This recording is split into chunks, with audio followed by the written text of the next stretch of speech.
Attend a busy night at Springfield City Council meeting. That's right. Several issues discussed, including improvements to downtown, new gadgets to be used by police officers, and new ways to address domestic violence. Color 10's Francis Lynn tells us now about 3 issues the council voted on tonight. Francis.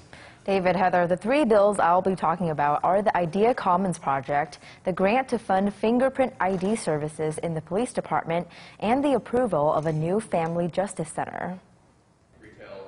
Council voted to allow the city to make improvements to infrastructure needed for the Idea Commons project. Councilman Tom Prater says this includes fixing flooding issues, buildings, streets, and sidewalks. That enables Missouri State, the state of Missouri, the private developers all to come in and spend millions to make capital improvements, to provide jobs, and really to meet the demand for, huge demand for office space downtown that we don't have. Mary Lily Smith with the City of Springfield explains what the next steps are. We'll have to come back to council over the next several months with the incentive plans, both local tax increment finance district. And another item on the agenda, the council voted to accept a $106,000 grant from the Missouri Police Chiefs Charitable Foundation. And what the grant does is it helps us purchase essentially field units where you can take fingerprints out in the field, rather than having to take somebody back to the police station